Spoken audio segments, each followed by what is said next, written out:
Next natin ay si Cebu. That's Chris Tiffany Hanson. Ayan. Ayan. Di ba? Sino magkakalang 34 years old yan?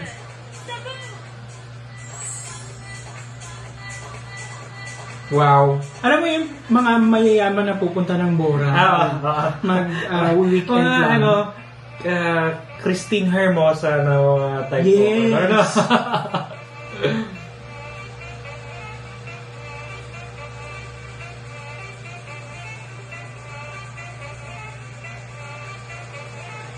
Mahirap i-pull off yung damit niya kung hindi ka kasi hindi sobrang flowy siya na alam mo yun? Otherwise magmumukha siyang normal na mantel. Or lotion. Oo. Or magmumukha siyang dusted. Yes. Pero kapag sa kanya mukhang social. Pupunta talaga siya ng Boracay, mga Palawan. So ito yung kanyang Inol fashion round. So say yes.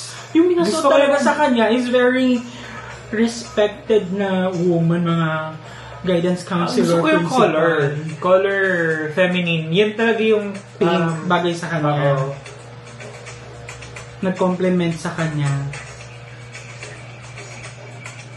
At saka hindi ganun ka-common kasi sa Inol yung ganyang color tone na pinapartner sa ganyang silk na. So parang feeling ko very special siya.